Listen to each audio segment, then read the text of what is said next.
The galaxy had been at war for 300 years. The Empire, a civilization of tall, skinned beings with 4 arms and minds built for conquest, had conquered over 2,000 star systems. They believed themselves to be the ultimate predators of the universe. No species had ever defeated them in open combat.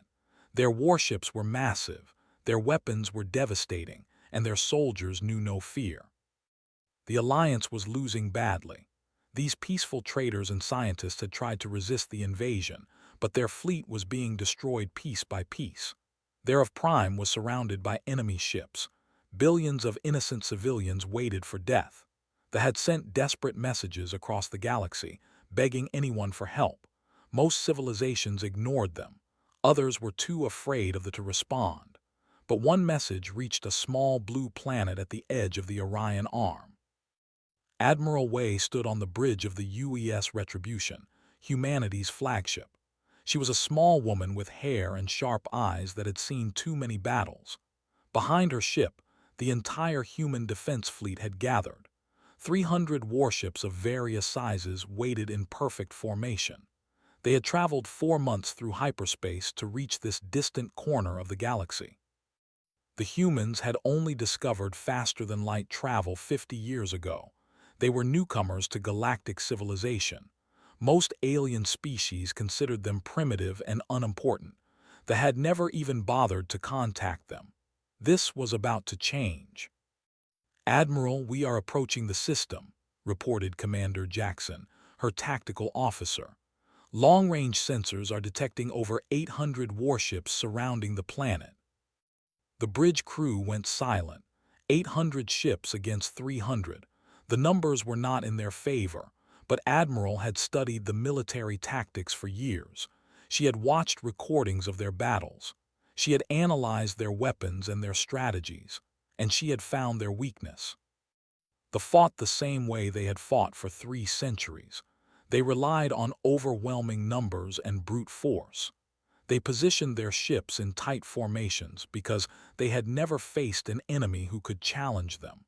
They did not adapt because they had never needed to adapt. Humans were different. Throughout their violent history, they had learned one essential truth about warfare: the side that could change faster than its enemy would win. Admiral had built her fleet around this principle. "All ships prepare for combat deployment," she ordered calmly. "Execute pattern Omega on my command." The human fleet emerged from hyperspace at the edge of the system. Immediately, alarms began sounding on every ship. Supreme Commander, the leader of the invasion force, stared at his display screen with confusion. He had never seen ship designs like these before. "Unknown vessels have entered the system," his subordinate reported nervously. "They appear to be primitive. Their ships are small and their weapons signatures are weak." Laughed, he had conquered 40 star systems personally. These tiny ships were no threat to his armada. "Destroy them," he ordered casually. "Do not waste missiles. Laser batteries will be sufficient." The fleet began to turn slowly toward the human ships. Their weapons powered up. Expected this battle to last perhaps 10 minutes. He was wrong. Admiral watched the enemy formation rotate.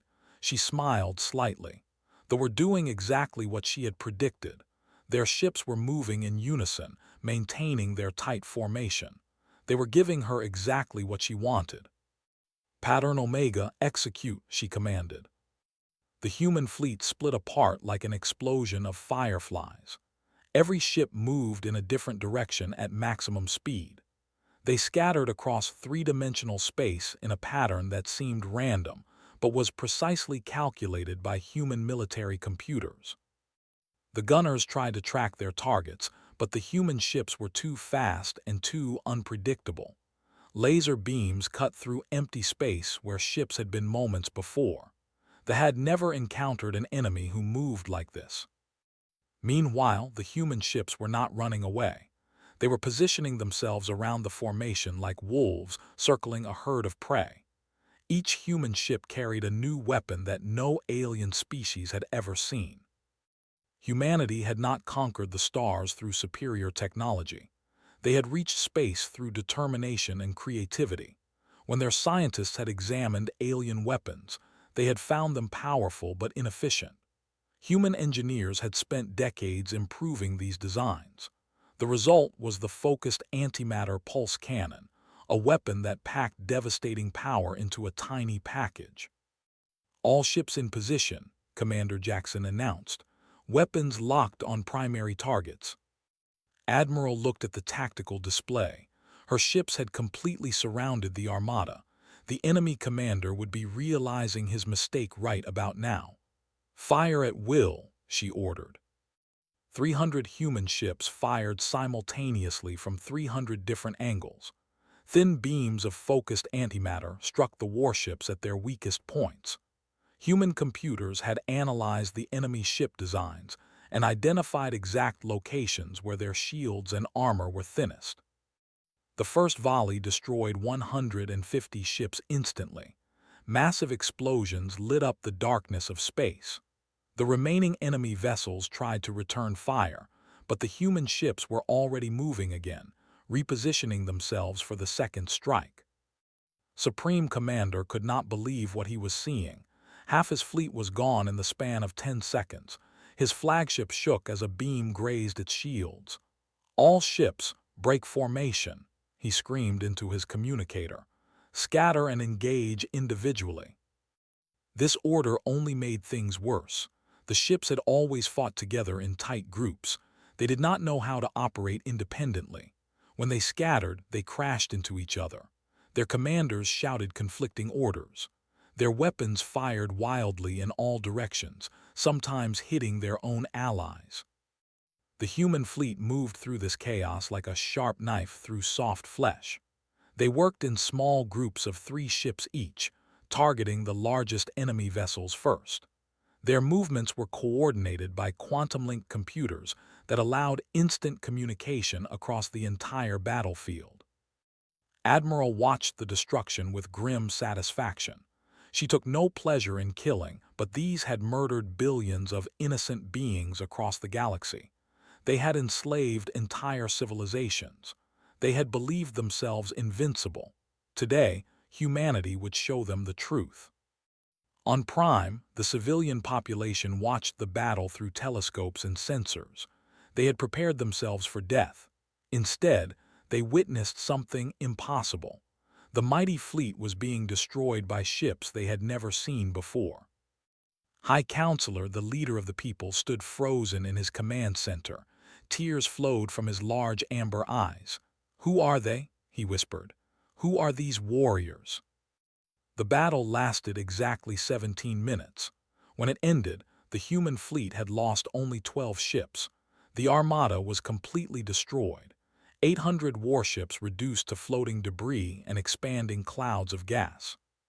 Supreme Commander was captured alive when human Marines boarded his crippled flagship. He was dragged before Admiral on the bridge of the Retribution. The once proud commander looked broken and confused. "How?" he demanded. "How did you defeat us? You are nothing. Your species is young and weak. You have no right to such power." Admiral looked at him with cold eyes.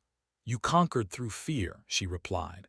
"You never faced an enemy who refused to be afraid. Humans have been fighting wars since before your ancestors crawled out of the mud. We learned long ago that victory belongs to those who can adapt, who can think, who can surprise their enemies. You stopped learning 300 years ago. That was your mistake." She gestured to the Marines. "Take him away. He will stand trial for his crimes against the peoples of this galaxy." The human fleet entered orbit around Prime. High Counselor transmitted a message of gratitude that was broadcast across the entire civilization. "You have saved us," he said, his voice cracking with emotion. "We called out into the darkness and you answered. How can we ever repay this debt?" Admiral's response was broadcast to the planet below. "We are humans. We came because it was the right thing to do. We ask nothing in return except your friendship. The galaxy should be a place where the strong protect the weak, not exploit them. Humanity will stand with any civilization that shares this belief." News of the battle spread across the galaxy at faster-than-light speeds. Species who had lived in terror of the heard the impossible news. The invincible empire had been humiliated by a species no one had ever heard of. Humans, the newcomers from the Orion Arm. Some civilizations sent delegations to make contact with humanity. They wanted to understand these strange beings who had accomplished what no one else could. Others began planning how to free their worlds from occupation, inspired by the example that resistance was possible. The emperor received the news of his fleet's destruction in his palace on the. He raged and threatened and demanded revenge. But his advisors were afraid. If humans could destroy 800 ships so easily, what else were they capable of? Perhaps the empire had finally met an enemy it could not conquer. Admiral ordered her fleet to remain in the system to protect the people from any counterattack. Her ships were damaged and her crews were exhausted, but none of them complained. They had traveled across the galaxy to save strangers because it was the right thing to do. That was what humans did. In the weeks that followed, other human ships arrived carrying supplies and medical equipment for the civilians. Engineers helped repair damaged infrastructure. Doctors treated the wounded. Teachers began sharing knowledge with the local scientists. They had expected conquerors. They had experienced only kindness. High Counselor met with Admiral personally to discuss the future. "Your species is remarkable," he told her. "You have the power to dominate, yet you choose to help. Why?" Admiral thought about the question carefully. "Because we have been where you are," she answered finally. "Humans have experienced war, tyranny, and suffering throughout our history. We know what it feels like to be afraid and alone. When we reached the stars, we promised ourselves that we would be different, that we would be the helpers, not the conquerors, that we would answer when others called for aid." The Admiral looked out at the stars through the observation window. The universe is vast and often cruel, but it does not have to stay that way. Every act of compassion makes it a little bit better. Every time we stand up for others, we create a future worth living in. That is why we came. That is why we will always come. The human fleet remained guardians of the system. It was the beginning of a new chapter in galactic history. The old powers would have to adapt to a universe where humanity had taken its place among the stars. The newcomers had announced themselves with fire and fury, but what made them truly dangerous was not their weapons or their tactics. It was their belief that the strong should protect the weak, that justice should triumph over cruelty, that no one should have to face darkness alone. The galaxy would never be the same again.